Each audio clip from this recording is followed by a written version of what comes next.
And yes, we're live. All right, it's 2 o'clock. Hello, everyone. It's 2 p.m. here in Singapore, and I would like to welcome all of you to our webinar. Today, we will be presenting on retrofit in boiler house energy savings via boiler automated blowdown. My name is Hedda Herman, and I am a general manager for GESTRA Asia Pacific, and I would like to welcome all of you to our webinar today. Today we are anticipating a large number of attendees.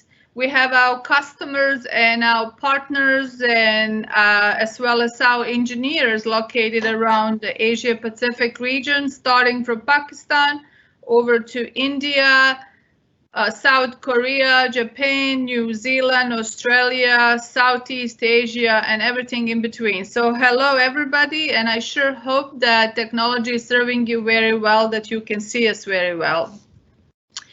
Before we go on, I would like to introduce you to some of the guidelines for today.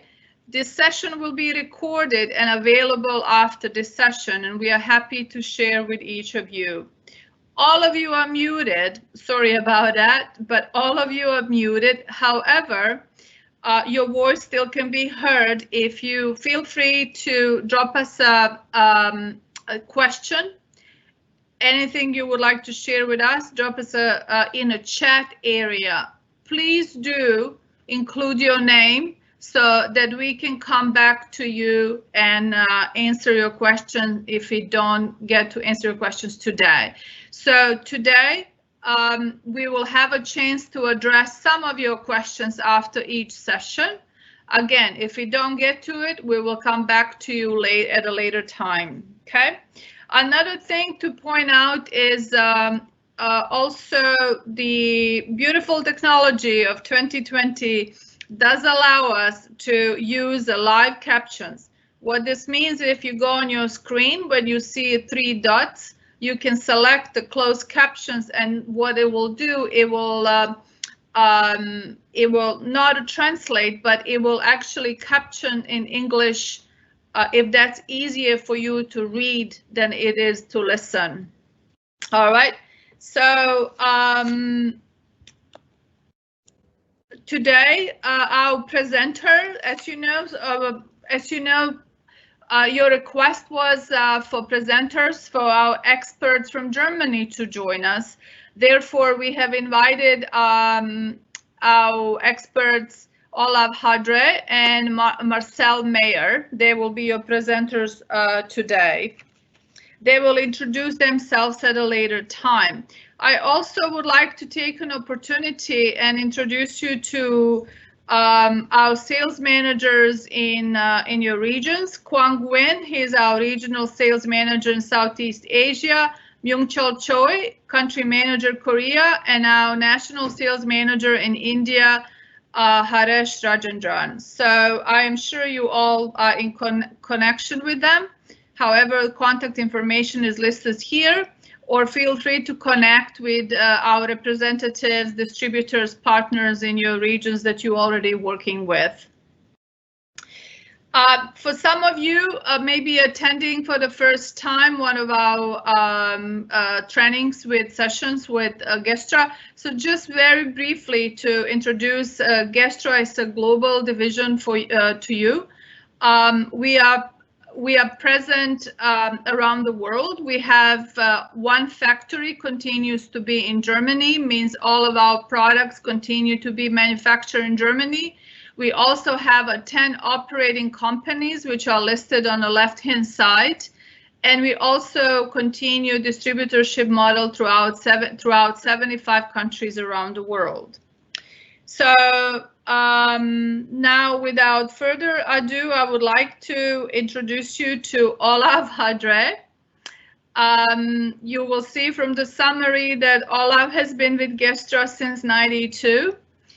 He has started as an application engineer in boiler controls. Today, he is leading our technical support for boiler controls globally. He supports a variety of our customers, including the direct support to operating companies of GESTRA. So with this, I will transfer over to Olaf and let him take you from here to the world of Boiler House. Thanks, guys, and we'll talk again. Remember, you feel free to load your questions all along. We will get to them after each session. Over to you, Olaf. All right, thank you, and yeah, hello to everyone. It's morning here, it's afternoon over there, so as Hedda already said, thanks to modern technology of 2020, we are able to talk to each other even if we are far away located. So yes, my name is Olaf Hadre. I'm, as already seen, with GESTRA for quite a while. I started after my studies in '92, and yeah, so today I would like to talk about boiler automation, and especially about blowdown systems. So on each boiler there's a certain need to control things, and this could be based on some regional laws, regulations, and for example, in Europe we have a pretty strong law. It's a pressure equipment directive. You have similar things all over the world. It is, for example, in the US, it's a ESME code, or we have similar things in other countries like Switzerland, in Southeast Asia as well. So there are some national regulations which require some blowdown systems. They are different. They might be different, restrictive, but there's a need to do that. As if you don't do that, a high concentration of minerals inside the boiler could be pretty dangerous. Also, it's in your interest, or in the interest of the customer, the operator of the boiler, because you can save water and energy. As soon as you have automated, well-working systems, you can reduce fuel losses, you can reduce water losses, and you can recover some energy, which otherwise would just go through the stack. With the conductivity, you have one problem. It is increasing with rising temperature. So I have to take this in consideration. Therefore, our systems do have an integrated temperature sensor, which can compensate that. So what it means, I will talk about it later. And of course, you can increase boiler lifetime. So if you have a bad maintained boiler, you might have some corrosion, you might have some local overheating somewhere. And if you are able to minimize the scaling, then automatically you will do something good for your boiler. You can extend the lifetime.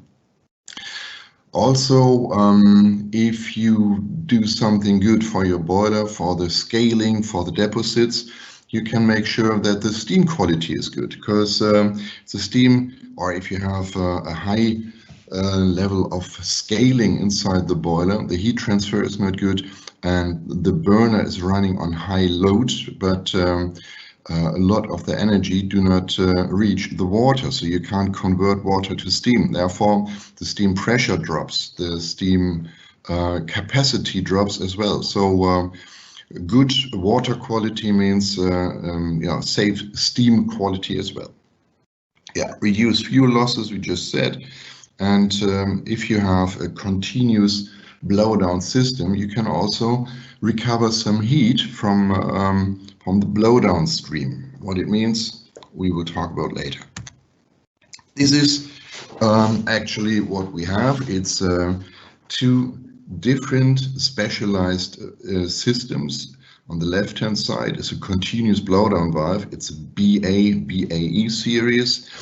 Both valves are available as a manual operated one or with an electric actuator, or on the right-hand side, it's an intermittent blowdown valve with a pneumatic actuator.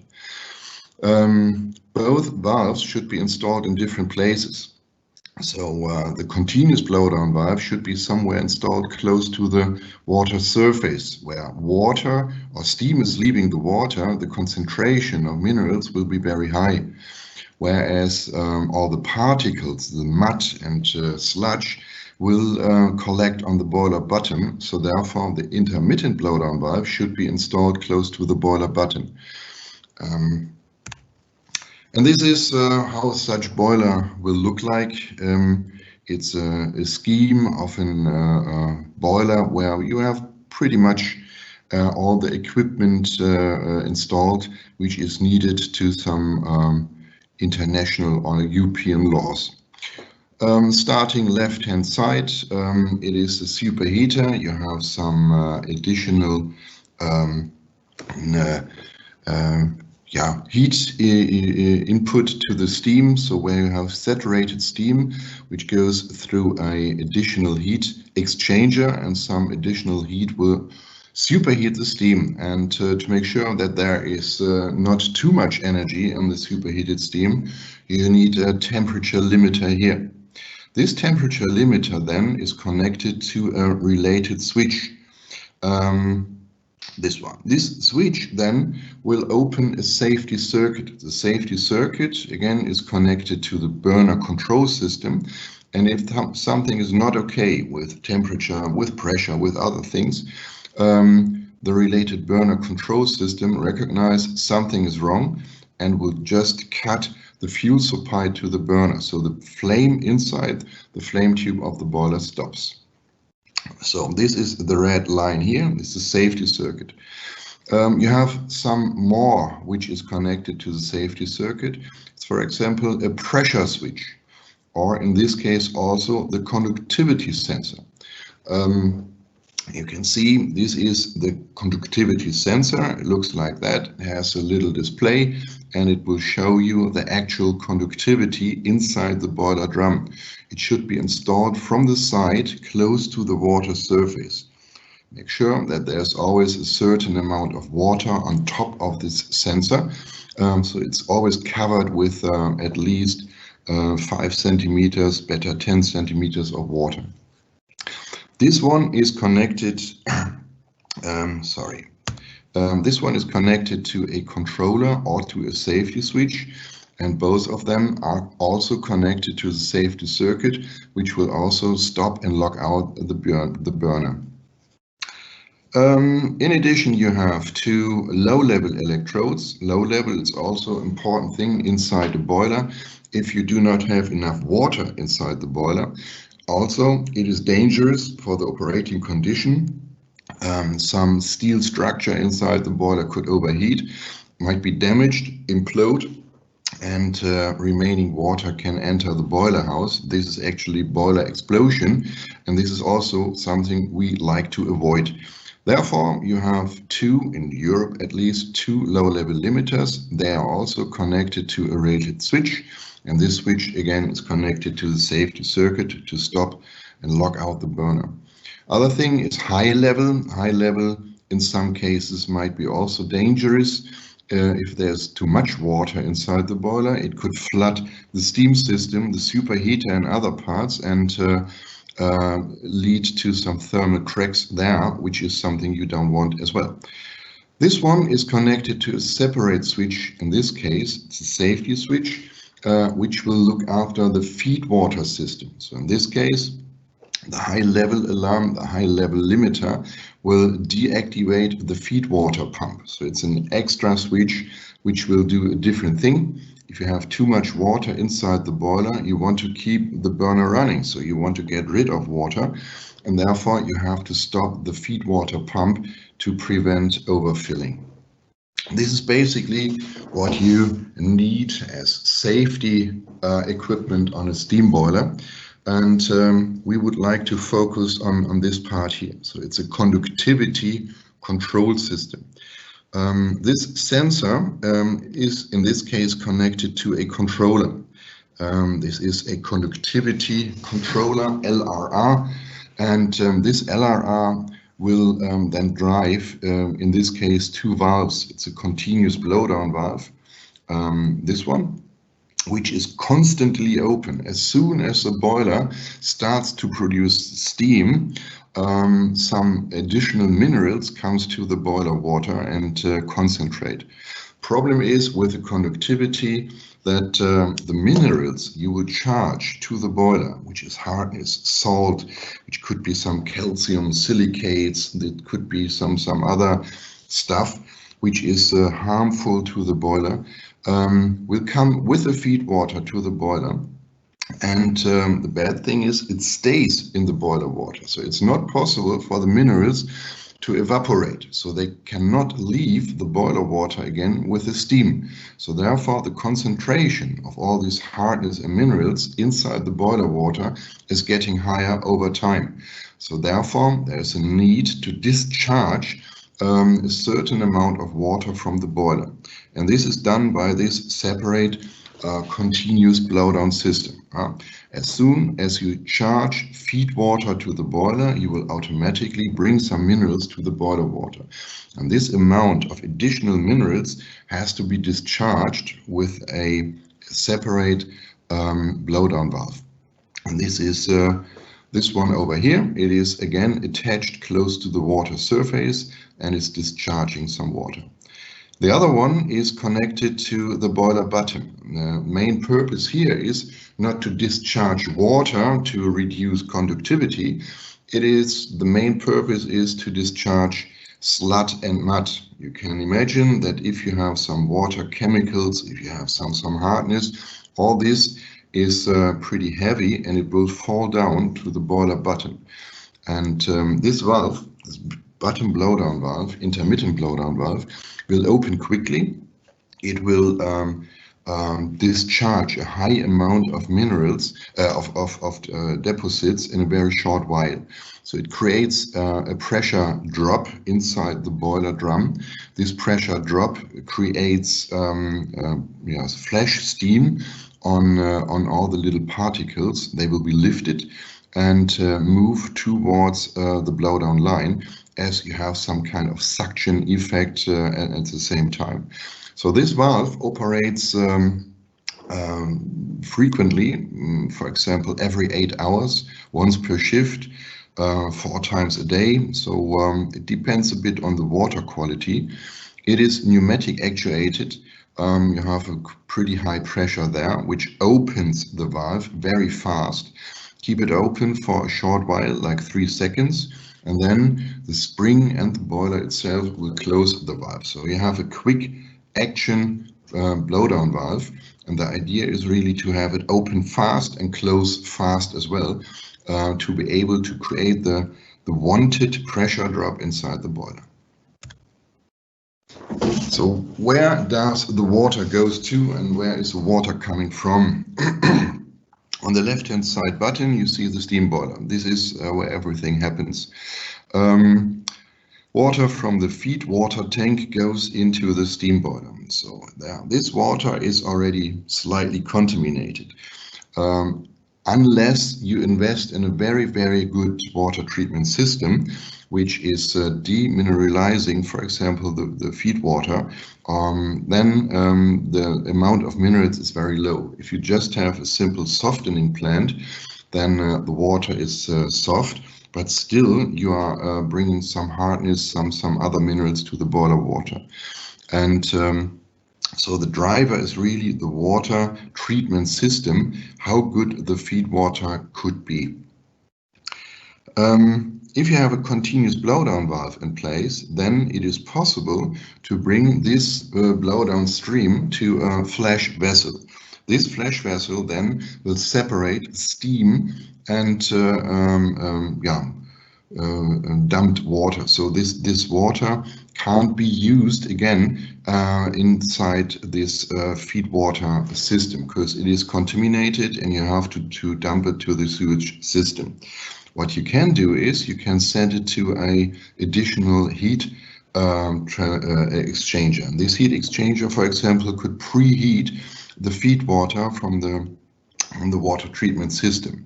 And this is a non-controlled heat exchanger system. And the cool blowdown water could be discharged. The preheat water then goes to a deaerator. Inside this deaerator, it will be heated to something like 102, 105 degrees, just to make sure that you are losing all the gases inside. In this case over here, you have a heat exchanger as well, where you can take out the energy from the gases from the deaerator. So it's a mixture of steam and gases, and the steam could be reused, whereas all the gases then leave to atmosphere. Slightly different on the intermittent blowdown side. So on the intermittent blowdown valve, it operates only very, very seldom, say 4 times a day. If it operates, it has a very high capacity, so the amount of water per second is pretty high.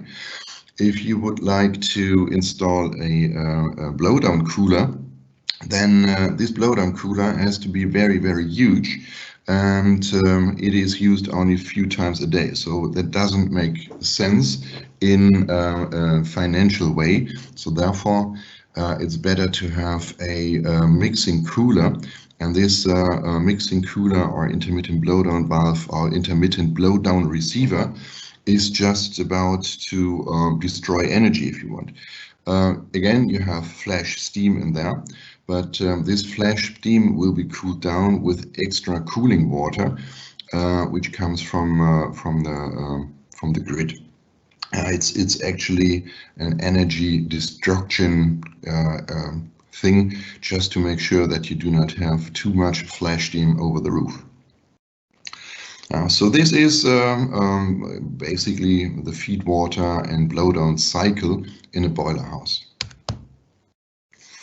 This installation here is pretty typical on a shell boiler, on a flame tube boiler. Again, you have a sensor which is installed close to the water surface, something like 5 to 10 centimeters below, just to make sure that even under low level conditions, this electrode is still covered with water. On the other hand, you see the continuous blowdown valve, the BAE, and you see there is a little valve at the bottom of this valve as well. So this one, it's a stop valve which comes with each and every blowdown valve we are selling. And the main idea is that you can connect a sample cooler to this stop valve. So it's a sample valve which could be used. Therefore, you don't have to drill an extra hole to your boiler. It is easy and simple. It's always pressurized. Even if the blowdown valve is closed, you are able to take a sample from the boiler by the means of this extra little valve over here. This is a picture from a damaged boiler. This is how it should not look like. This boiler is heavily covered with scale deposits. The scale deposits are coming from hardness, from calcium carbonate, for example, and they will cover the flame tube, but also the smoke tubes. In the front, you see some kind of bended thing. This is a turning chamber where the flue gases from the flame tube are turned to the smoke tubes, and this turning chamber was overheated due to some very heavy scaling deposits, which will just block the heat transfer from the flame to the water. And therefore the exhaust temperatures are rising dramatically, and this is something you really should avoid. If your boiler looks like that, it is a wreck. You just have to disassemble that and replace it by a new one. It is not possible to recover such damaged boiler anymore. So there are some heavy thermal stresses in a lot of different parts in the boiler. And if the material once is weak and is deformed like that, then there is no way to replace it. Our electrodes can to a certain extent handle scaling deposits. So if you have an electrode installed in such boiler, it will be affected by scaling deposits as well. And scaling deposits not just act like a thermal isolation, they are also acting like an electric isolation. So the electrodes are based on the conductive principle. We are measuring the resistance between the electrode tips. And this is also affected by some scaling effects. Therefore, we designed this 4-tip electrode, like you can see on these pictures, and they are able to compensate scale deposits in a very big range. So the ones you see over here were in operation for about 1 year. They are more or less heavily blocked, but still they were giving a good signal.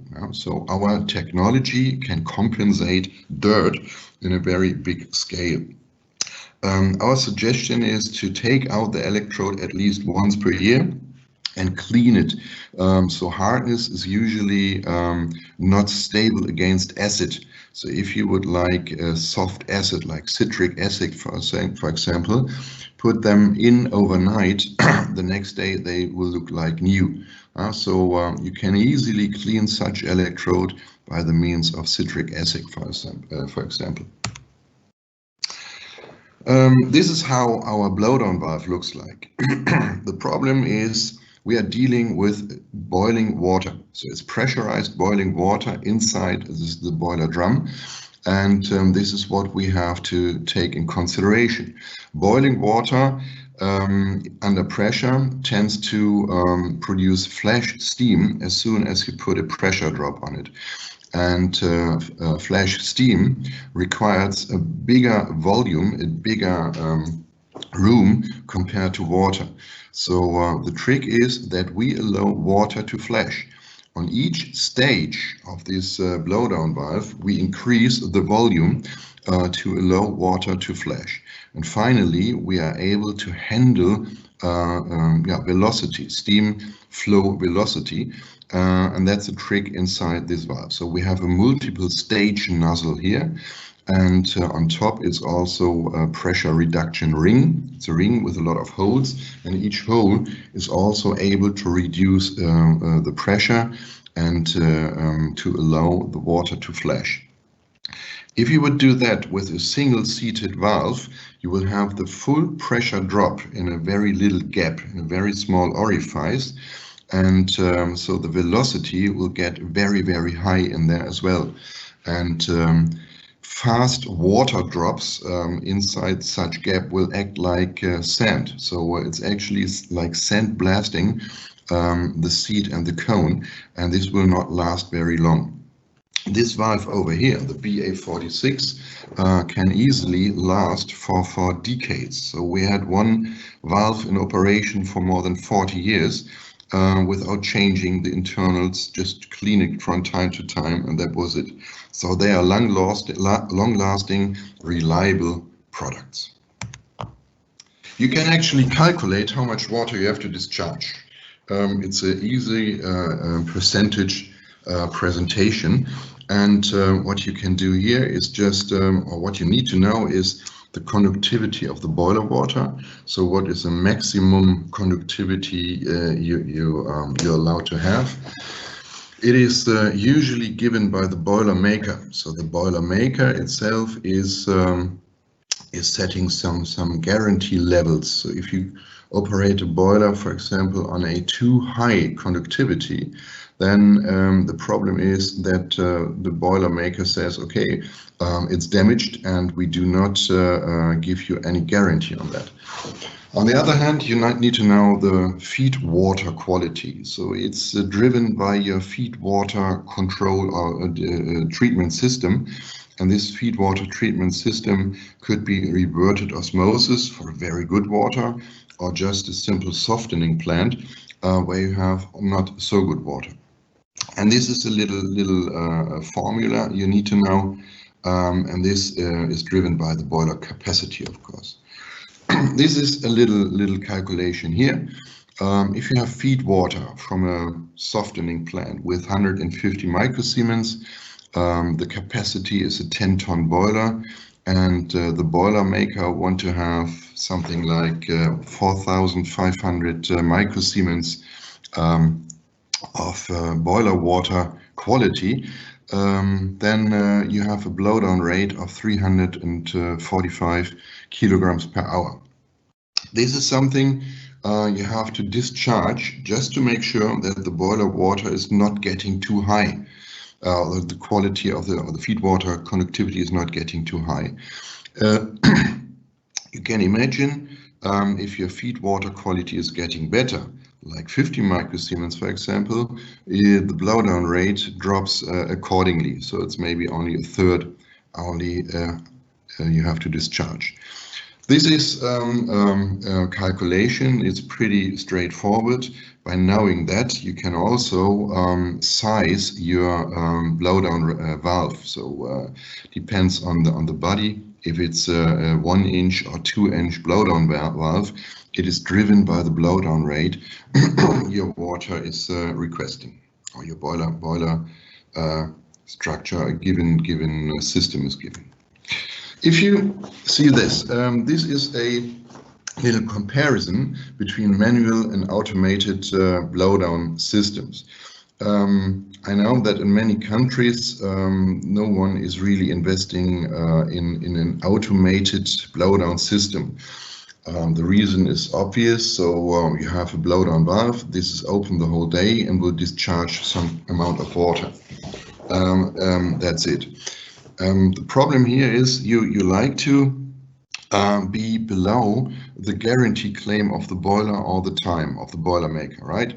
So in this case, it is, for example, 4,000 microsiemens. This is a set point. You don't want to exceed this one. Therefore, you have to set the blowdown valve to a certain setting to make sure that even if the boiler is running on high fire, that the 4,000 microsiemens will not be exceeded. So therefore, you have to open the blowdown valve more than needed, right? So this is the amount of blowdown on this boiler, and this part in the middle is basically what you need to discharge, and this part over here is what you discharge too much. And you will see that this amount here is more or less amount of water you're discharging over the day too much. This is what you can save with an automated blowdown valve. There are different ways to do that. The simplest one is just an on-off control.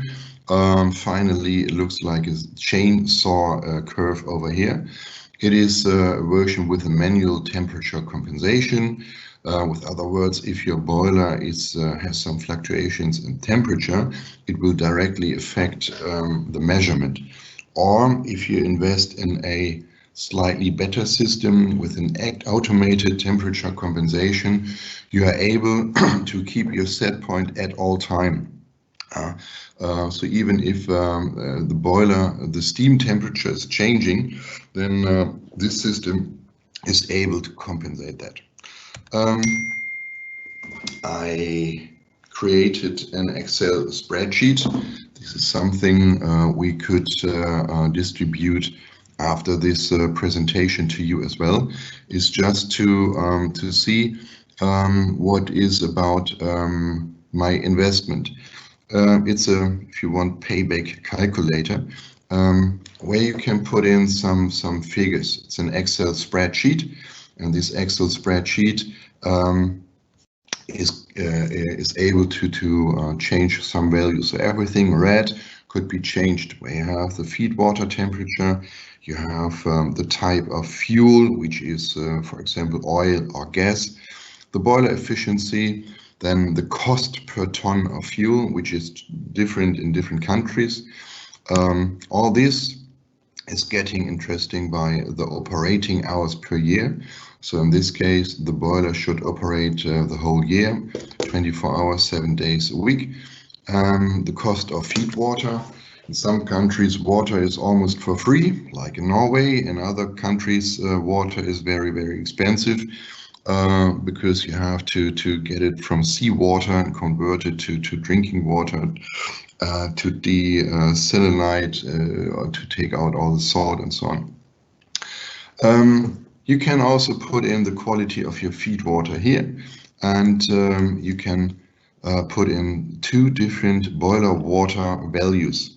So if you the previous slide, if you say, okay, I want to have 4,000 microsiemens as a maximum, with an automated system, you can just put in this maximum 4,000 microsiemens, because it will not exceed, under normal circumstances, 4,000 microsiemens. If you do that with a manual operated valve, you actually don't know where you are. So therefore, you would calculate on a lower basis. So which is, for example, 3,500 microsiemens here. So you have to take in consideration a certain uncertainty that you don't know if you already exceed 4,000 microsiemens, the boiler maker claim, or not. So in this case, the boiler should have a capacity of 20 tons. You invest something like 10,000 euro. This is an investment for a new blowdown system with a little display. So it's already a high sophisticated system here, which is say 10,000 euro, just to have an idea. Then you have some payback rates, which is just an example for 10 kilograms per hour reduction, 50 kilograms per hour, or in this case it is 37 kilograms per hour. You will reduce the blowdown rate, and you see, depending on the boiler pressure, you have a payback rate of about 2 years. So therefore, if you would, for example, calculate all this with higher capacity or with a different feed water, for example, you come down to payback rates here which are less than 1 year. If you invest not so high sophisticated equipment over here, your payback rate is also much lower. So in most cases, the payback rate to convert from manual to automated blowdown system is usually less than 1 year. So after 1 year, your savings will already give a payback of your investment. This is a spreadsheet which I would like to distribute afterwards.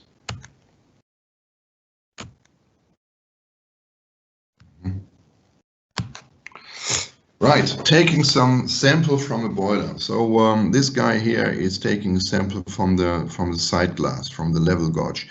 This is not good, as inside the level gauge you have condensed steam, and this condensed steam will have a complete different conductivity than the boiler water itself. Also, you see flash steam. This flash steam is evaporated boiler water, and this is missing in the sample itself.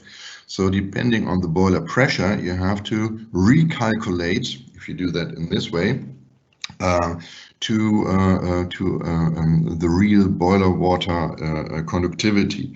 So on a 10 bar boiler, for example, you have already 15% flash steam amount. On a 25 bar boiler, it's already 25%. So if you take a sample like that on a 25 bar boiler, then 25% will evaporate. So they are missing in the sample, and you have taken this in consideration, and you have to recalculate to the real amount of conductivity inside the boiler. This is not easy to do, and also it's dangerous. You can burn your skin, you can burn your finger, and this is something you should avoid. Therefore, we suggest to use a sample cooler. This sample cooler could be connected to the sample valve of the blowdown valve. You just put in some cooling water from the grid, and the sample then is depressurized, cooled down, and you can easily take the measurement with a handheld meter like the one shown below in the blue box. Sample cooler is a good thing because you have to check the boiler water quality frequently. Some countries once a year, once a day, or sometimes even more often. Bottom blowdown valves. This is a locomotive. A locomotive is, if you want, a driving steam boiler. And this steam boiler needs to be discharged and cleaned as well. So therefore, each locomotive has a blowdown valve. And this blowdown valve was really, in the beginning of GESTRA, one of our main products. So it was designed in the 20s.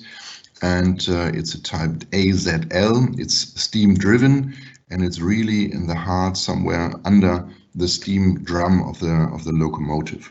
So more or less each and every European locomotive from this time is equipped with a GESTRA AZL. So if you go to a museum somewhere in Europe, Germany, look to this valve. Maybe it's not red, it might be black, but in very, very good chance to see that on a locomotive. Today they are looking a bit more modern.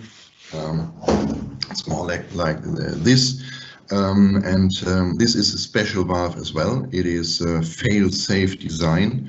You see the red input on the left-hand side. It's a boiler water, and the boiler water in this case is closing the valve. So it's opposite to a standard stop valve, where the actuator or the spring or the hand lever force will close the valve against the boiler pressure. So in this case, the spring, but also the boiler pressure keeps the valve closed. So you don't need any spring force in the actuator. You don't need any other forces to close the valve. So even if the spring is broken, there's no air, there's a hand lever not there, whatever might be damaged, this valve stays closed. This is important because it's a high capacity valve, and a high capacity valve will drain the boiler in a very short while, and then you're running in a low level condition, which is something you don't want and you want to avoid. Also, this valve is a high opening, high capacity valve, which means it opens in a very short while, gives a high capacity flow, and this will then can create the pressure drop in the boiler drum on the one hand side, but also it's possible to discharge pretty huge, pretty large particles. So they can just leave the valve through this big opening and will be sent to the blowdown receiver. This valve could be operated manually with a red lever on the top, but also it's possible to just screw on a pneumatic actuator. So it's just a membrane, and all you have to do is just exchange this plug here on the top with a complete actuator. This is done in less than 1 minute, and you have an automated blowdown valve. Last but not least, installation. If you talk about a blowdown valve, some things are important to know for the installation. This one here is a MPA46. It's a pneumatic actuated one.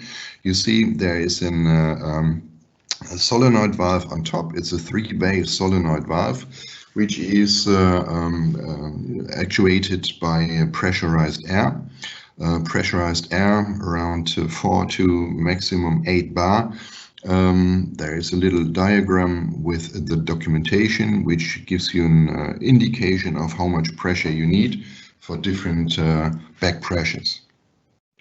The valve then is installed close to the boiler. So we recommend a maximum distance from boiler to the valve of maximum 1.5 meter. The reason is that you are moving water, and moving water is pretty heavy, and you accelerate it pretty fast, but you stop it very fast. If the valve is closing fast, then it's like a pressure shock before the blowdown valve. And as more water you have, as more moving mass you have as well. So therefore, keep it as short as possible.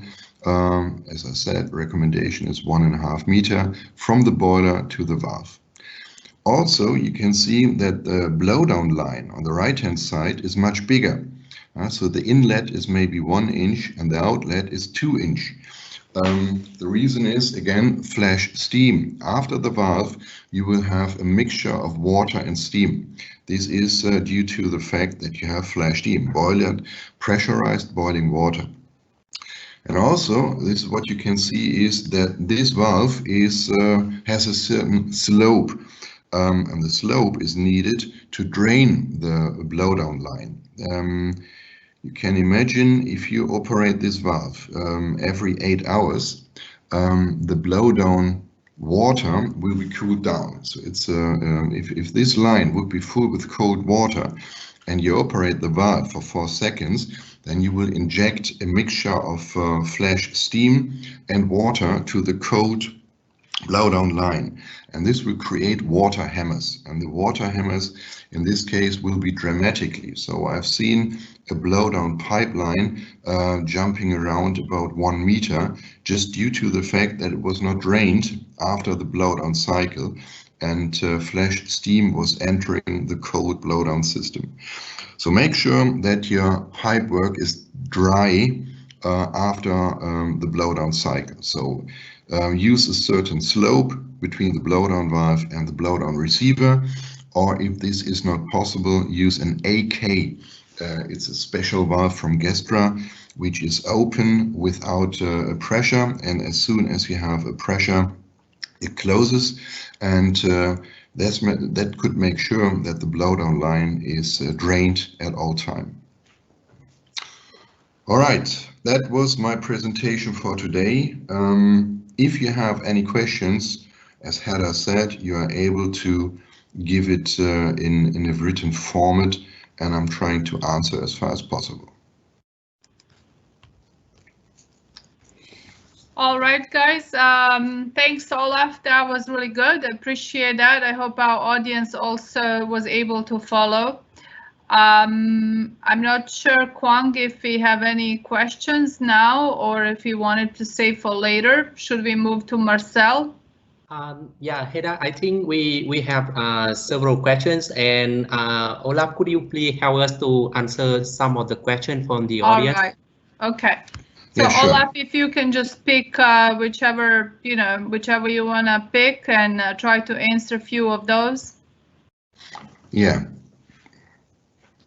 All right, so I'm starting from the beginning. So the one question is, what is recommended interval for bottom blowdown? 6, 4, or 2 hours.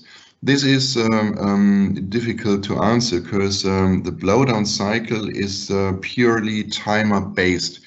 It is a bit like try and error. Our recommendation is once per shift, say every 8 hours, for example. And after a certain time of operation, you have an internal inspection of the boiler drum itself, and this internal inspection will give you some guideline. If there is still some mud, some particles on the boiler button, then your interval is too long. If your boiler button is clean and you can't find particles, then your interval is okay. So you will see that after a certain while of operation, after say half a year or 1 year of operation, if you open your boiler, then you will see if this is okay or not.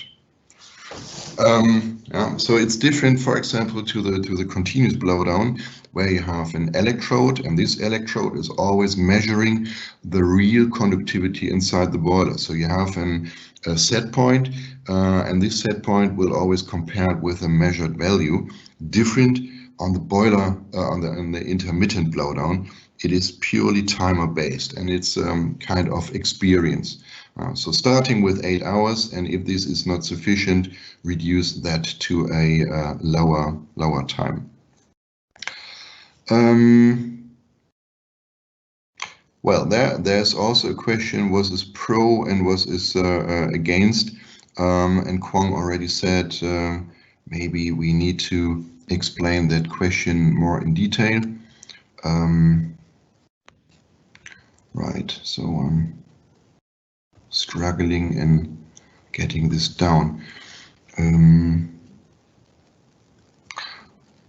Are there some more questions? Yeah, so But I can't move that here for whatever reason. Just a second. Ah, now I'm here.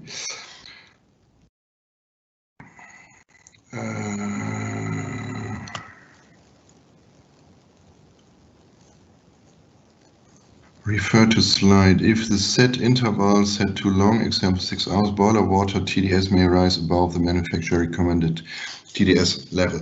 Right. So we have two systems basically. So the intermittent blowdown, which is a bottom blowdown, the main intention is really not to discharge water in terms of keeping the TDS level on a certain scale. The intermittent or bottom blowdown valve, the main intention is really to get rid of dirt and deposits. This works fine for a very short time period, like 4 seconds. Our newer timer systems will offer a certain blowdown cycle. So, for example, every 8 hours you will operate the blowdown valve for 3 or 4 seconds. After 4 seconds, this pressure drop inside the boiler drum is gone. Wait for 4 seconds, maybe 5 seconds, repeat the cycles for 3 or 4 seconds, wait for 5-6 seconds and repeat it again. So it's like an blowdown cycle. In this time period, for example, every 8 hours, you will discharge maybe 20 or 50 liters of water. You know, if you distribute that over the day, this is not too much.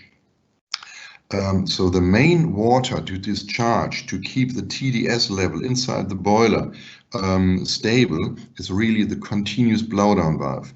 At the same time, you will discharge 350 kilograms per hour compared to some liters from the bottom blowdown valve. So therefore, the bottom blowdown valve itself is not really changing the TDS value inside the boiler drum too much. So it's a different purpose. It's not to keep the TDS level in a certain scale. I hope this was clear. Hi, I'm using PA46 blowdown valve. After some times in operation, I will have internal leaking. Is there any spare parts or repair done to this valve? Yes, so internal leaking could be two things. We have a stuffering box in this PA46. The stuffering box could be used to tighten some gaskets internally, and this is just to prevent water coming out from the valve to atmosphere. Internal leaking could be that the seat and the cone is worn out. After a while, you can imagine that between seat and cone you have some hard particles. The hard particles will be smashed by the operation, and then it could lead to internal leakages. We do have spare parts, we do have new cone, we have new seat, which could be used on existing valves. So it is possible to repair, to overhaul blowdown valves, even if they are in operation for a pretty long time. There are spare part kits usually, and the spare part kits include the valve, the cone, the seat, a stuffering box, plug, gaskets, whatever is required to maintain such valve. All right, great, Olaf. So do you want to pick one more and then we can transfer over to Marcel? Yeah, let's see. Okay.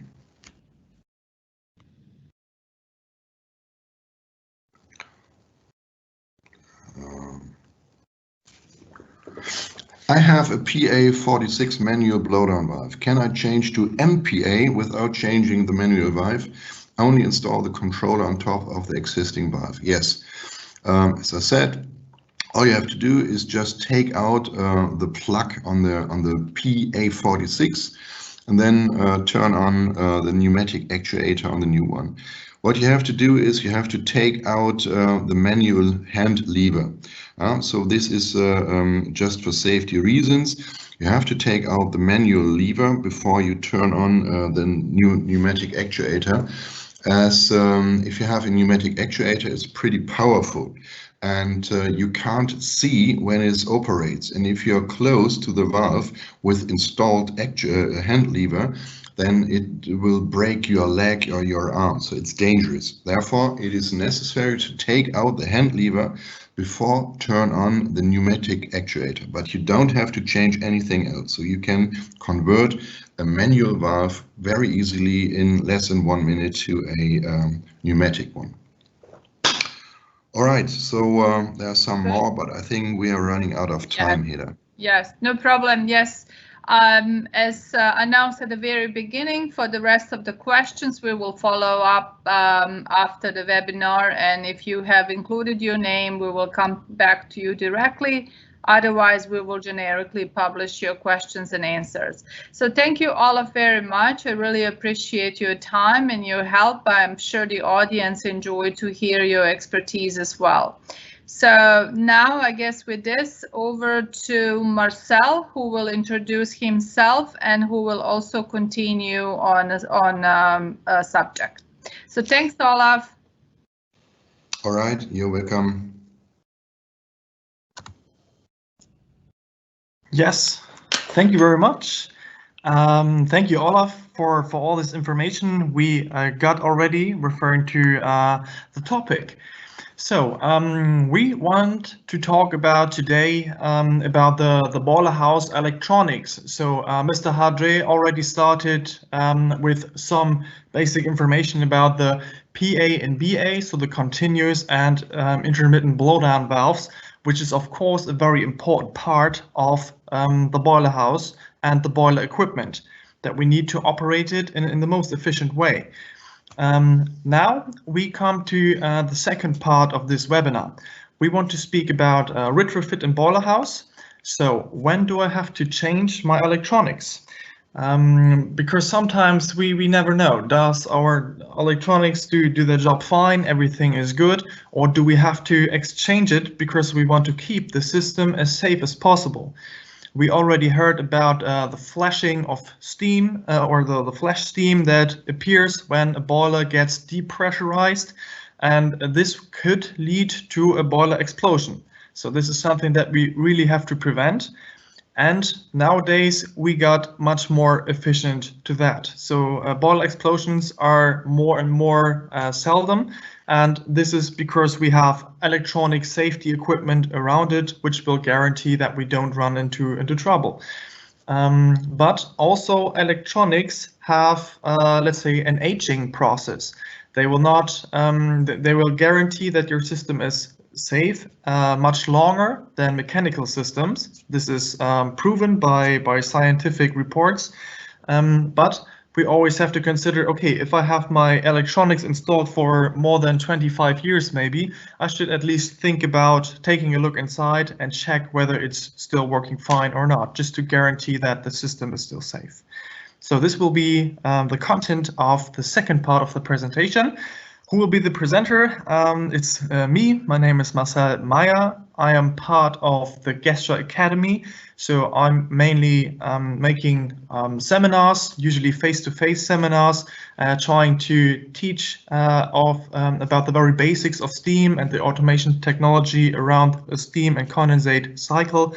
And yeah, usually we might see us face-to-face, but now we have to use slightly different technology here. Which is also fine. You can still ask your questions, so we can just go to the chat if questions appear, just like we had it on the first part of the presentation. I will try to answer the questions right after my presentation. Okay, we already saw the scheme on the presentation before. Here is it now a little bit more detailed. I want to show you this picture again just to refresh what kind of equipment do we have on a flame tube boiler like we can see here. So it's quite a lot of equipment that guarantees that we never run into an unsafe situation. We of course need always the sensors, which is here in our case the probes sensing water level, like this here, which is the low level limiter. or we have, let's say, the water level control, continuous water level control, which will operate with the feed water supply, so that we can always keep the water level at one and the same percentage. You can say in such a boiler you will have 80% water area, and you have 20% of steam, and we have to keep it at that level for various reasons. We have to guarantee that we never go too low with our water level, because we want the smoke tubes never to overheat. Water has two reasons to be in this boiler. First, to be, let's say, the capacity to create, where we can create steam out of. And the second reason is to cool down the smoke tubes and the flame tube. So if we don't have this anymore, the flame tube and the smoke tubes will overheat, and then the steel starts to become weak. But we still have pressure in the system, pressure in the boiler, and this pressure will start to bend the smoke tubes, and we can run into an unsafe situation. So this is why we, on the highest standards for boiler equipment, as per the European norm, like you can see it here, always have to sense a low-level condition on two separated locations. So this is just a cross-check, so that we can guarantee that there will always be water inside the boiler, just so that we never run into an explosive situation. The second situation that might appear is a high level. So we could add too much feed water. If that happens, we also have a high level alarm, which will be sensed by this probe here, because we don't want our very salty boiler water to enter the steam system. Usually we are just having our saturated steam, which doesn't contain that much hardness. It's very, very low hardness, very low conductivity, but the water has a very high conductivity and a very high amount of salts and hardness. And if we add this here now to the steam system, we get several problems. The salt will start to corrode the pipelines, and we might get thermoshock reactions if we have a superheater attached here, because the colder water droplets will then sooner or later get contact with the very hot pipeline walls, and then it might get thermoshock, and we also run into a very dangerous situation. So there are many, let's say, problematic situations that may occur, but we want to prevent that, so that the system will never run into that kind of situation. It requires the probes, so the sensors, and of course something that interprets the signals that we get from our probes, which will be done by the controllers and switches that you can find in your switching cabinet. All this information that we get from the probes, so the sensors and the controllers and switches, can be visualized via an HMI, so that we get the current values, that we can see, okay, everything is fine or not, or to make settings. To set, okay, I want to have the TDS level directly at that level, or if we want to change something, you can just do it immediately with an HMI. But it is not required to have such an HMI. This is a standalone system, so it will operate a boiler without any visualization, but it still keeps it in a safe kind of operation, which is important. Okay. So what is the content we want to have a closer look on? We want to take a look on the life expectancy of GESTRA electronics, not just GESTRA electronics, let's say electronics at all, because we want to know what's the average life expectancy of the controllers that we have, and so on. So we will take a look on the bathtub chart, which is a very good thing to understand when do I have to check whether my electronics are still working or not. Possible weak spots. Can we do the maintenance? Is it worth the effort? When does it make sense and when not? And if it doesn't make sense, we have to go to replacements, which is important. And we have to always replace our equipment before we run into an unsafe situation. So this is, let's say, the trouble part here, where we have to really take an eye on, because yeah, we don't want to have, let's say, unplanned boiler downtime. We want to keep it in operation, and we want to plan when it is in operation. So it would be better to have a replacement before the system is crashing. And this is sometimes not this easy to figure out, but there are some ways to do that. And yeah, we will take a further look also on different applications. So just a little example of a controller, which we found in a chemical industry factory in Turkey. And now we can take a look on this switching cabinet that we see here. And this device, the NR22, will control the water level in a feed water tank. This device, like you can see here, was not that long in operation like it looks. So it was, I think, 5 years in operation, and it still worked. Everything is fine, but you can see, what do you think? Is that a safe operation that we have here or not? So if you take a look on that, we are taking a lot of care and putting a lot of effort in designing these controllers and switches, and we have to guarantee that they are safe in case of malfunctions. So they sometimes have very high safety ratings, which are nowadays known as SEAL ratings. And some devices have SEAL2, some devices have SEAL3, which is a very, very high standard. And also this device had a very high safety standard. So what was the problem here? This was an outdoor installation of a feed water tank, and also the switching cabinet was outside. And then there was a little leakage on, let's say, the vacuum breaker of the feed water tank, and some little droplets of water always dropped on the here on the switching cabinet body.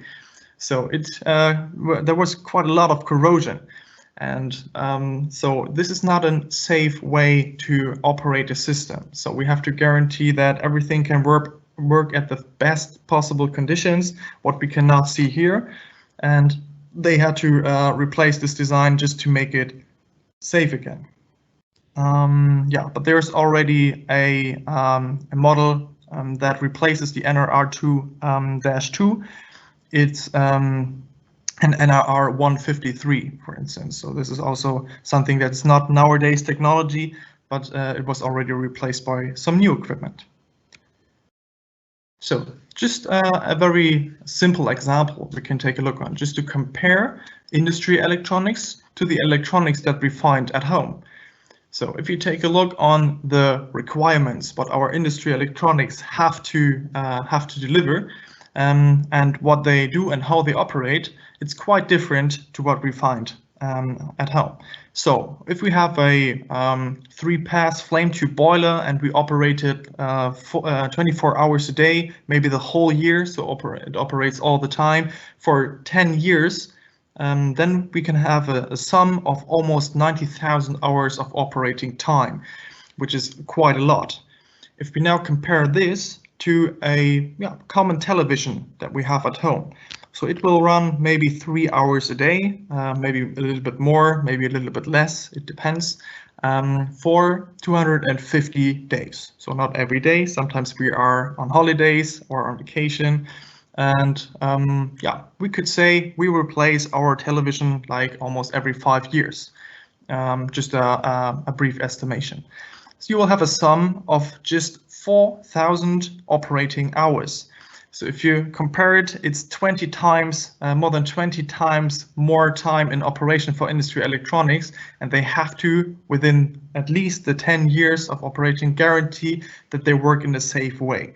So let's say they are in a slightly different condition, and this is why it takes a lot of effort to design them in a way that they will even work when they are in the worst conditions.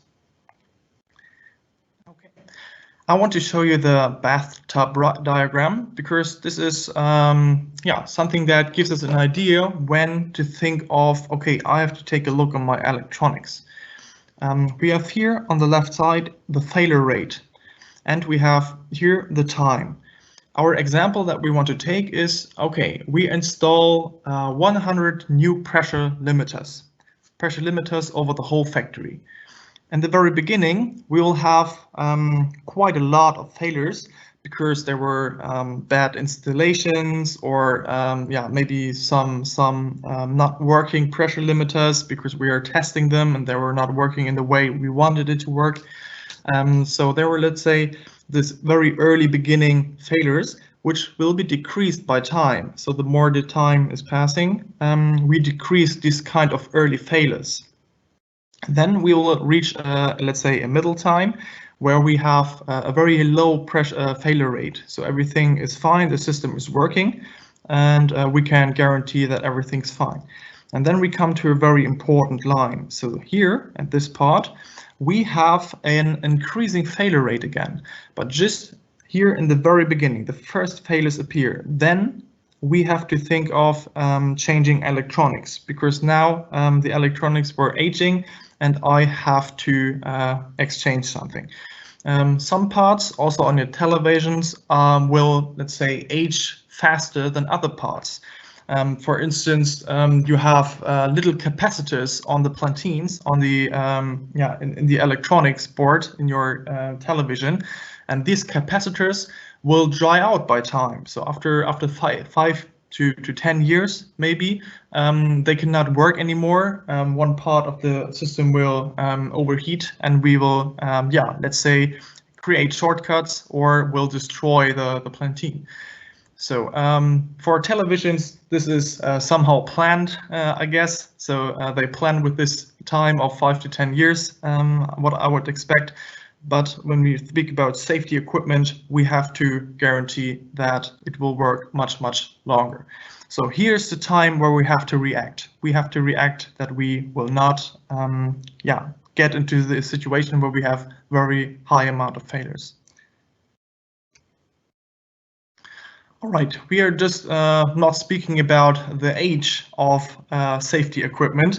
If you take a look on such a switching cabinet that, like we can see here, this was an example we found in Great Britain. And this here is an NRS 150.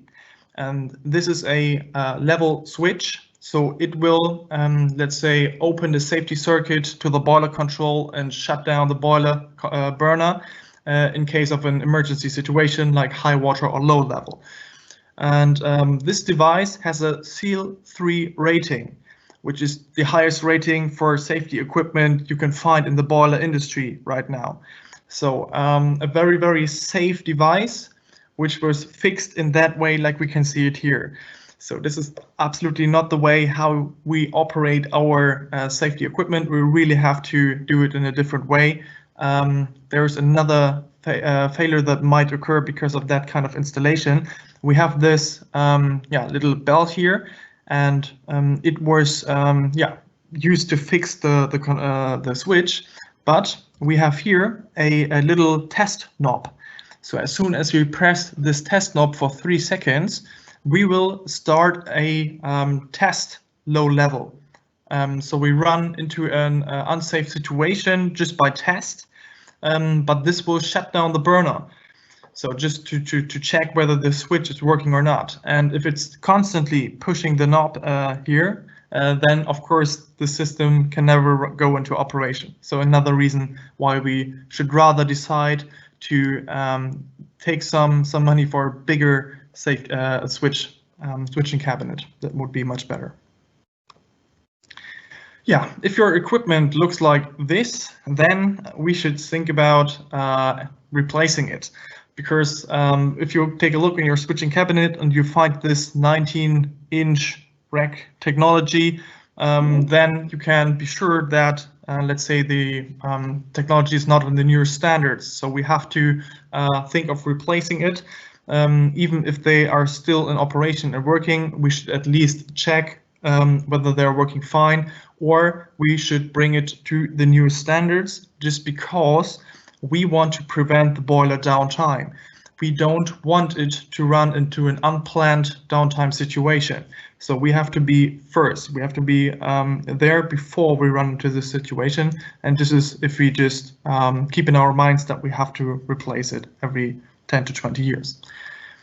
So very old design. This, for instance, is a very old continuous blowdown valve where we just had this hand lever and we had to control the amount just by hand. So with no control, which is also bad when it comes to the efficiency of the continuous blowdown. So as soon as you have a very good controlled continuous blowdown, as Mr. Hadri said in the first part of the presentation, you can save boiler water, which will of course guarantee that you have a higher efficiency in your boiler house. So make another example. Let's have another example. Just to check what does me an hour of downtime of my boiler system cost. Let's assume that we have a, let's say, mid-sized company of around 100 employees. Then we have a turnover for each and every employee. We can calculate that down to a specific amount. And here we can estimate 150,000 euros or dollars. It's more or less the same. Of course, you can make the same calculation for your company if you like. Just take the all over turnover that your company makes divided by the employees, and then you know the turnover per employee. So annual, it's a 50 million euros or dollars. And now we can think, what does a downtime of my whole production cost? It's just a very simple example here, but it helps us to think of the downtime costs. So if you have 1 hour of downtime unplanned, then it's more than 5,700 euros, or a whole day, it's already almost 70,000 euros or dollars. So, and a day is easily achieved. So you may not have all the spare parts in your on stock. So you have to maybe order it from your local distributor, or you have to do something yourself just to bring the system back in operation. So having a day of downtime is just, let's say, not too unrealistic. It's a possible downtime. So, and this makes us now go ahead with the calculation. So if we buy new equipment, a whole new safety equipment, then we have a 20,000 euros investment, and we have to add the cost for the installation, and as a sum we have 30,000 euros. So we could consider as return on investment a, let's say, prevention of the downtime, the possible downtime. Of course, this is something that we just expect to happen maybe in the near future, but only by coming back to the safe side, by having a very new safety equipment, you can make this calculation. So if you compare this sum of 30,000 euros to the losses per day that might occur if we run into an unplanned downtime, you will have a return on investment of half a day. So in half a day, you will have your return on investment. It's not easy to calculate it because we are dealing here with safety equipment, and the safety equipment that shall guarantee that the system is working. So we have to calculate it by this kind of examples. That helps us quite a lot.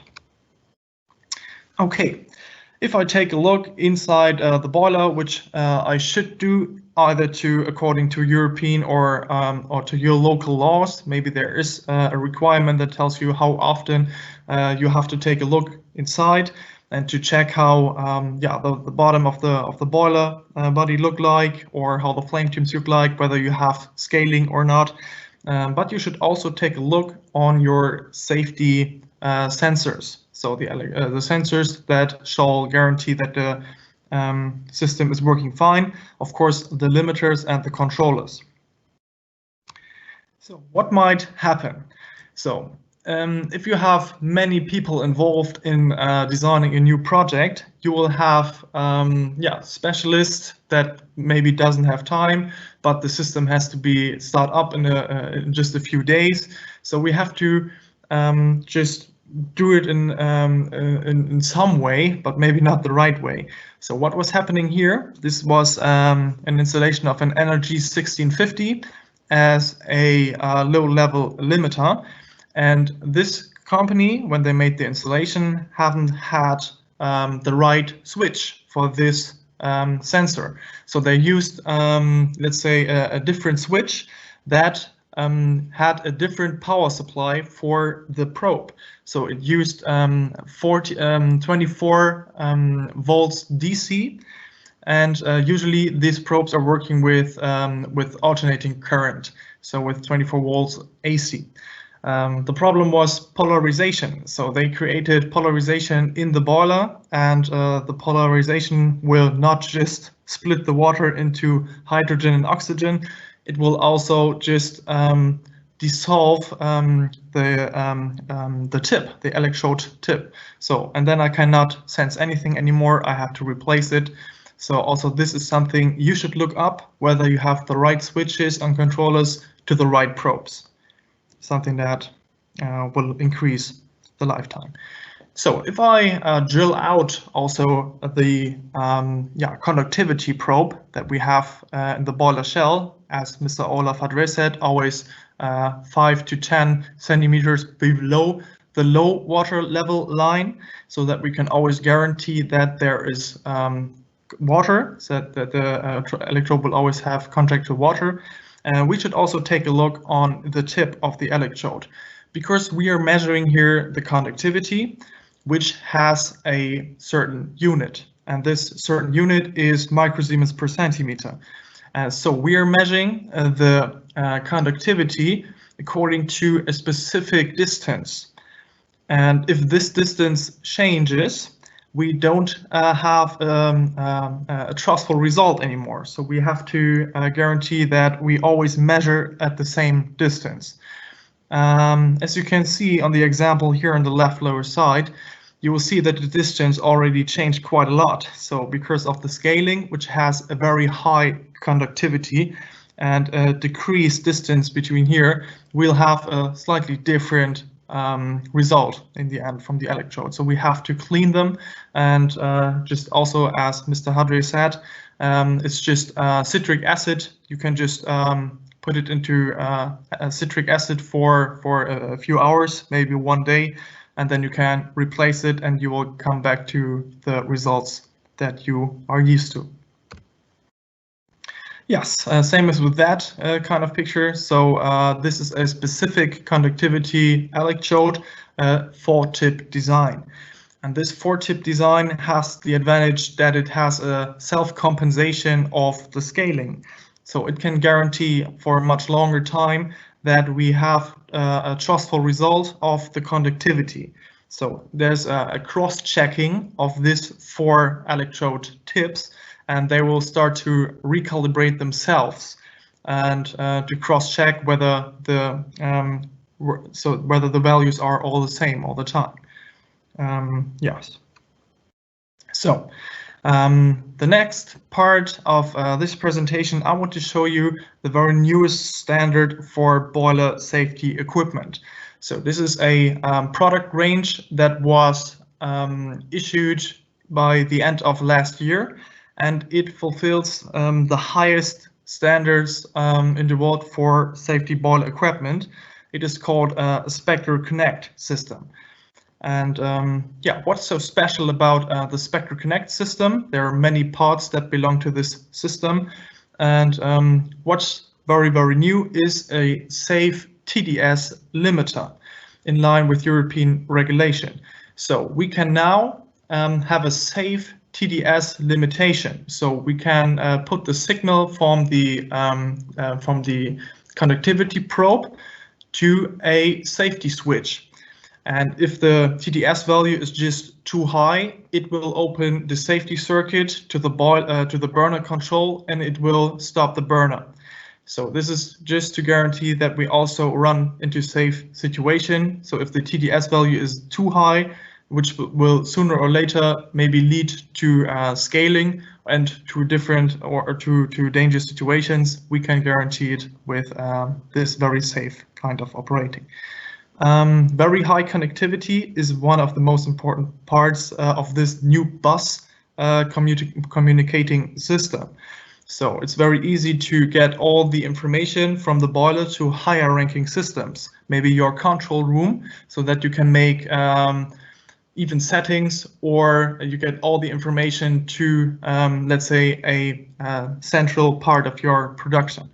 It's just, yeah, we'll have the local 7-segment display. So each and every electrode on its electrode head will have a new 7-segment display and tell us what's going on. So what are the current values in my boiler? Are they are the safety switches, the limiters still in operation? What's the current TDS value? Or what is the temperature if I have a superheater on the outlet line? So all this information can be directly seen on the electrode heads today, which is much better visualization. Yeah, all electrode parts are self-checking. So this is something that will guarantee also a long-lasting kind of operation. Pre-wired cables are important, so they all have a certain length. We are working with bus technology, so we have each and every member of this bus chain that have to be connected from one part to the other. So we have a chain in the end. It's not like with the system before where we had to connect each and every electrode to its corresponding switch or controller. It's much easier when it comes to the installation of the cables. All right. So it uses CAN open as a protocol. So just that you know how the communication works. It's only with 24 volts DC power supply, and it will harmonize this power supply. So in the past, there might occur a problem if we have, let's say, fluctuations in the power supply of the switches or the electrodes. So this is something that we now stopped because the power supply will fix at 24 volt DC all the time. All the settings will be made via this HMI, which is called the URB 60. We will take a look on that later on. So this is how the HMI, so we come to that now, looks like. So we will have the informations from the boiler directly visible. So we have here, let's say, the condition of the limiter, the temperature limiter. And as soon as everything's fine, then we have a green column. And this green column tells us, okay, everything is fine. I don't have to do anything. Everything is just good. Here's then the current temperature after the superheating of the steam. This is then the level control. And this will tell us, okay, we are in a rather low condition with our water level. And this will not lead to any opening of the safety circuit. It will only tell us, okay, we are in an orange condition. So there might occur an alarm already, but we will not open the safety circuit. Only when it turns red, because the water level is even lower, and then we get an alarm, and sooner or later it will shut down the safety, the burner. Here's the conductivity, so the current value that we are measuring, and also the column, how we can change it. One of the best advantages with the Spectre Connect system is that we can add up to 4 different systems to one HMI, and we can make settings and adjustments if required over one HMI. So we could also add maybe not just the boiler, maybe another part like the feedwater tank, or maybe 2 other condensate tanks, and then we can get the information directly here, and we can from here transfer it to a higher ranking system, so that we get full control all the time via this HMI. So it's also compatible to all the versions. So if you don't have a Spectre Connect system, you can still use the URB. So this is something that will replace older ones and which will still operate. Which is very, very important is that we have an internal storage here. So it will take a look, okay, what was the last time going on with my boiler? Were there failures occurring or was everything fine? So there's an internal failure memory which we can read out. There's a USB interface on the box, and then we can, let's say, get all the data in form of a historical list, what happened during the last hours, and then we can figure out what was the problem. And this is something that makes it much more easy for us to find out what leads to a problem or to a malfunction. We have now added all different parts of the Spectre Connect system to all the electrode probes, for instance, also an internal failure memory.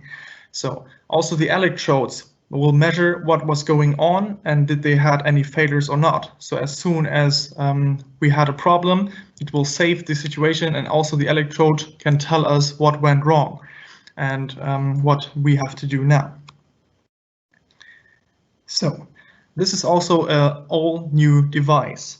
So in the past, our safety switch was called NRS. So the NRS 150, for instance, for the Spectre module range. And nowadays, with the Spectre Connect system, we have the URS, and the U stands for universal. So it's not just that we can add 4 different switches, so 4 different limiters, not only just the limiters for the water level, we can also add here, for instance, the limitation of the TDS value. So this is why we call it the URS, and it will, we can add up to 4 different switches, 4 different electrodes, and each and every electrode has this test button. So we can check whether it is running into a safe condition if we test it to by going into, let's say, a limit situation for this kind of electrode. What's important is that, and this is according to European laws, we only have 1 safety system per boiler. So we cannot have, let's say, one of the same bus system for 2 boilers, because this is might have an unsafe situation that we want to prevent. So this is just by law. And yes, so the TDS limitation has a CL2 rating. So the device, the URS 160, has a CL3 rating, but the limitation together with the conductivity probe will lead to a CO2 rating, which is still very high. So only if I have the low and high level and the temperature limitation, it is then together with the URS a CL3 rated operation. So something that a standard that you can also find in the airplane industry, right? So airplanes also have CO3 ratings, and CO2 is like a car manufacturer has to guarantee CO2 ratings for the car. So you see how high the safety standards are when we talk about safety equipment for boilers. So this is quite high. So you see that this device also has the mentioned failure memory. The access to the terminals is quite easy. So you can see this is like it was before. If you have to make the wiring and all the connections, it is easily accessible without taking out the switch out of the switching cabinet. So this is very easy when it comes to installation. We have here 3 LEDs. And if we have a very specific failure, these LEDs will start to illuminate in a specific order, which will tell us, okay, which failure that was. And this is also for you a chance to figure out what went wrong and what to do to bring the system back into operation.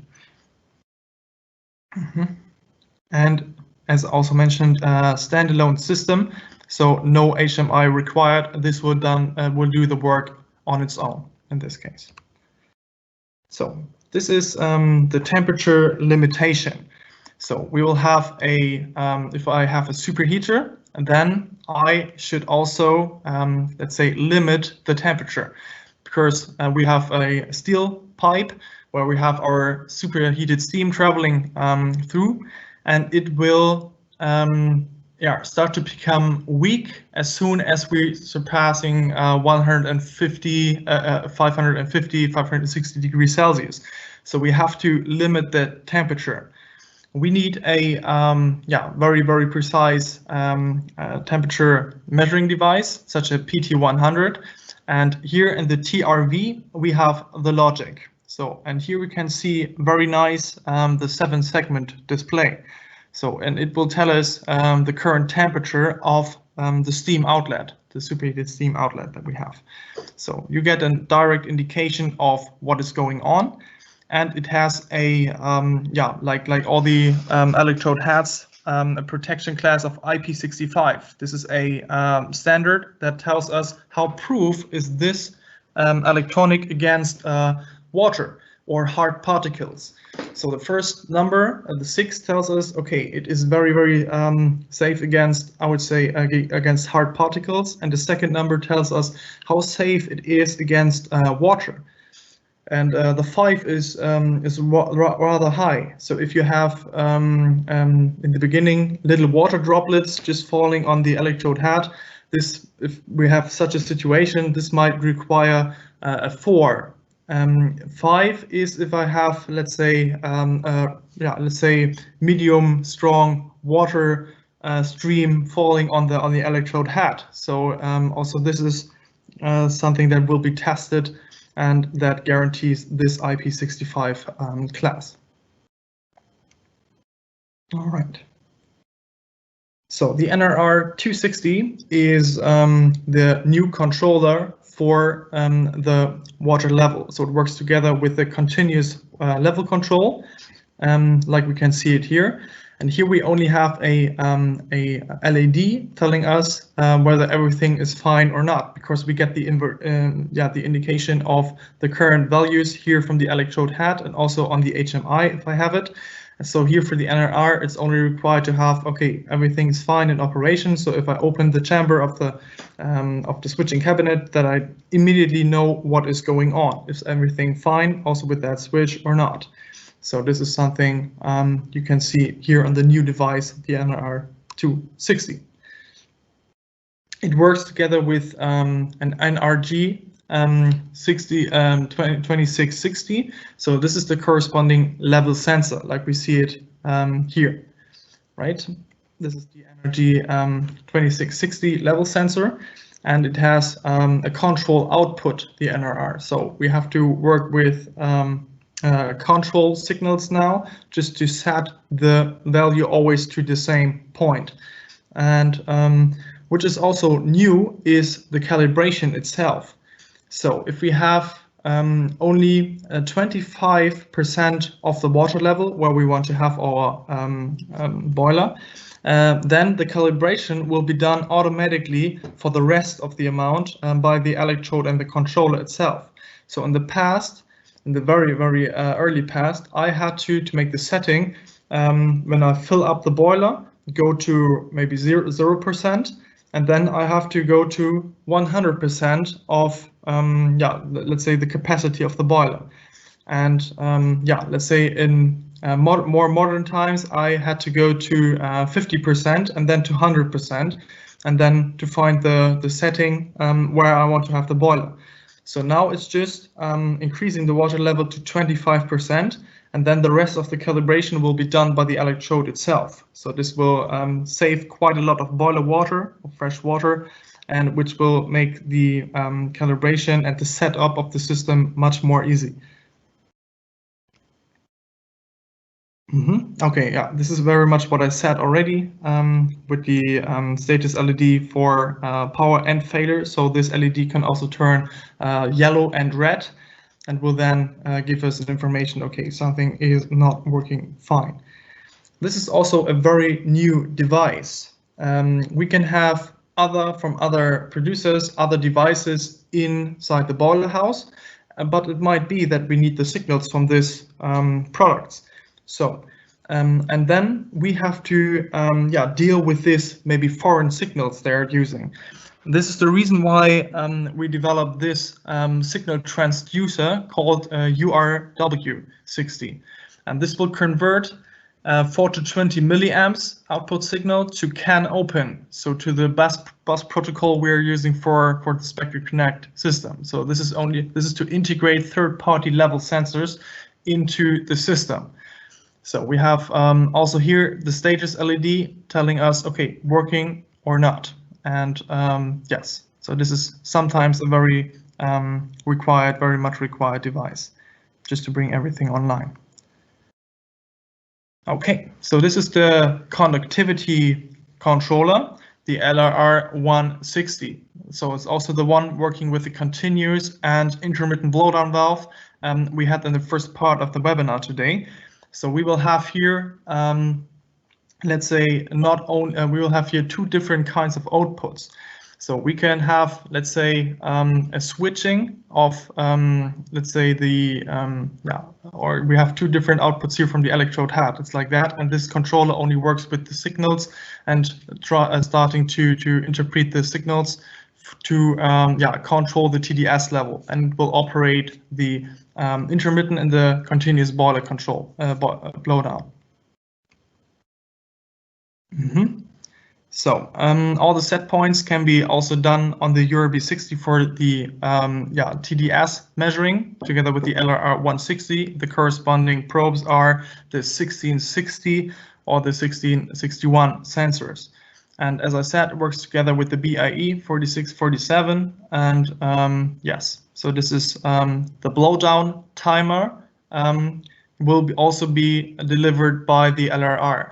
So we have the continuous signal output to have the control of the BIE, so the continuous blowdown, but also the setting of the timer for the intermittent bottom blowdown. So this is two signals coming from this LRR, and we will have, let's say we can make the settings on the URB, so the HMI to, let's say set the intermittent blowdown to every 8 hours. Which is, let's say, the standard recommendation that we give to have the system being cleaned by the intermittent blowdown, bottom blowdown. What's sometimes very important is how you control a value, and this is very good that we have here a PI control characteristic, which means it's not just a proportional control. It has a certain amount of integral control, which has a very smooth control characteristic. So when it comes to the continuous blowdown, we want to come close to the TDS value without, let's say, going above the TDS value we wanted to have, so that we have, let's say, always the value we'd like to have. And the smoothest way to do that is via a PI control, which is here the standard output signal for the LRR160. All right, just an overview how the HMI looks like and where we can make the settings. So what we can see is that there are a lot of possibilities. For instance, we can have a correction factor to if the, let's say, TDS value is changing because of little scaling on the electrode probes. So and then we have a little correction factor, and we will get the information. Okay, how much is that? And by that, we can find out how much the scaling is. And then we can get an idea, okay, when do I have to clean this device or not? So this is another advantage we get from this information out of here. And we also have to use the temperature compensation, because the TDS value will rise by temperature.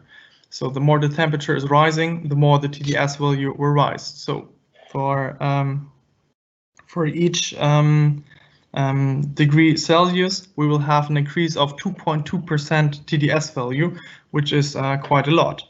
So this has to be set it in the right way. Okay, I don't know, just went back. So that was all when it comes to my presentation. Yeah, so it was quite a lot of input today for a very specific theme, a very specific topic of a boiler house. There's yeah, quite a lot of things to consider to operate the system in the safest way, which is something that we should really take serious, because it is usually harming yeah, human life. So if, as soon as we have boiler explosions, we will, and we have, let's say, people who are working on the boiler in the boiler house, this will lead to, of course, serious injuries in case of an explosion. So this is something that should never appear. And how to prevent this is to replace things before we are damaging them. So that was all. I hope you got some of the information you really needed, that you wanted to hear. I want to hand over to my colleague Quang Nguyen now, so that we can start a little question and answering session right now. Yes, thanks so much, Marcel and Olaf. We have a lot of questions from the audience. Wow. Yeah, but due to the time, so maybe we can pick randomly some of the question. So the first question is that what is the CV rating of the blower valve PA46 inside 25, 40, and 50 mm? So for the side DN20, DN25, and DN32, the KVS value is 5.1 cubic meter per hour. And then for the side DN40 and DN50, the KVS value is 16.5 cubic meter per hour. Yeah, and then we also have another question here is for continuous blow-out, what is the limit differential pressure to the use of BAE 46-3 with actuator EF07 instead of EF10? So actually for EF07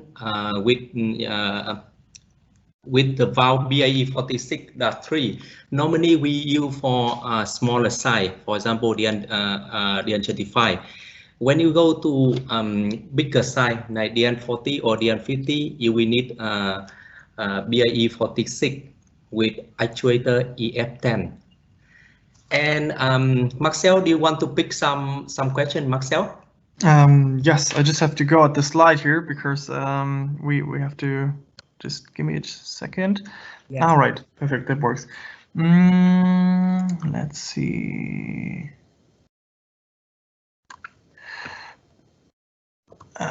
Wait, I have to add myself now to the screen because they cannot see me right now.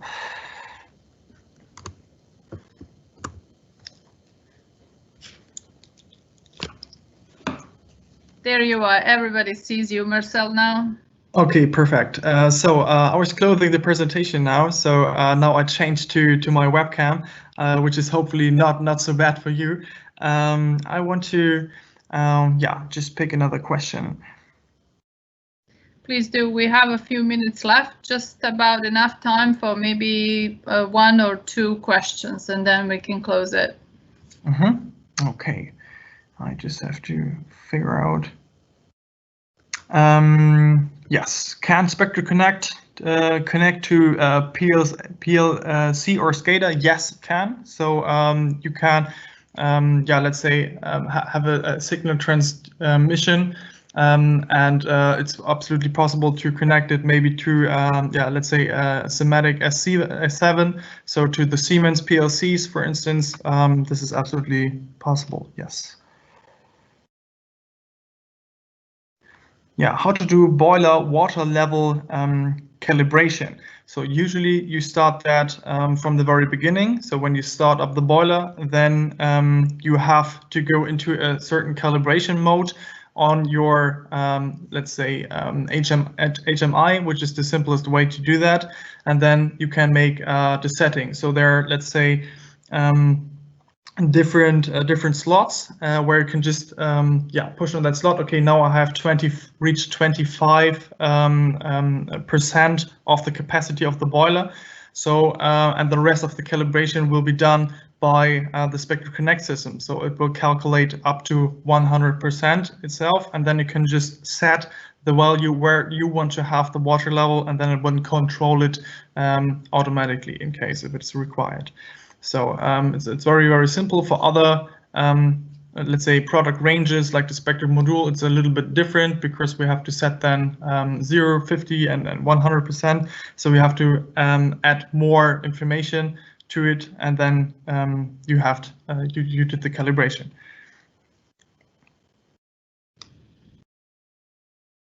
Wait. What microsiemens variation between same size water tube and fire tube boilers? So yeah, I would say that depends on the application and also the pressures. So in the pressure directive that we get in Europe, the pressure will also define how high the conductivity level is allowed to have. So if we have a fire tube boiler, then I usually have a big capacity of heat. So this is, let's say, a typical design for lower pressures.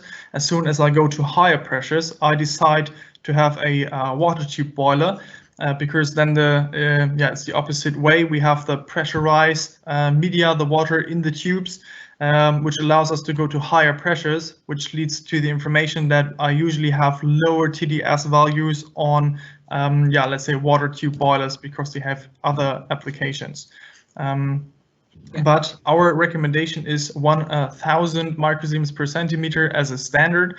But if you are in the food and beverage industry or in power plants, for instance, you have to go rapidly down with it because you want to prevent, let's say, having hardness or anything else in your food or in the beverages you're producing, and also not on the turbine. So if I have high amounts of hardness, then it will, let's say, damage the turbine. Might happen. Okay. Okay. It looks like Marcel is going for one more. Okay, one more. Okay, one more. Yeah. One more. Let's say. I guess that was something. Oh no, this appeared during my presentation. May we know concentration of citric acid solution?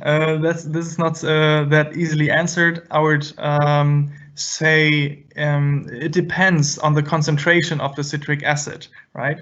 I would say it's like 10% of citric acid to compare to and the rest with water, which is quite good. And then it also depends how long you left the device in the citric acid solution.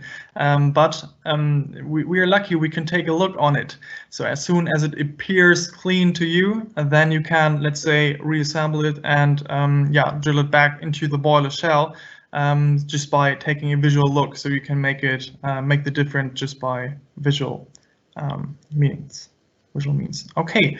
Yes, thank you very much. I mean, Heather, do you want to add some more information here, or? I think this is great. This is fantastic. I hope we still have a majority of our audience with us. I really appreciate your time, Marcel, and all of the expertise that you unselfishly share with all of our audience. So thank you very much. And again, for the audience, we will follow up with all of your questions and we will stay in touch. If you have any needs for specific topics in your organization, please do connect with us and perhaps we can do one of those webinars on a smaller scale that's mostly tailored to your needs. So do not hesitate to contact us with any questions, any requests. Happy always to help and assist and be your partner in whatever you do. So thanks to experts from Germany again, Marcel, Olaf, Heiner. I know you are in the background as well as a support. Thank you. And thanks to all GESTRA Asia Pacific team who had helped us facilitate and organize this big event. I hope the audience had enjoyed. So with all of that, I would like to wrap up this session. Thank you, and we will stay in touch. Thanks.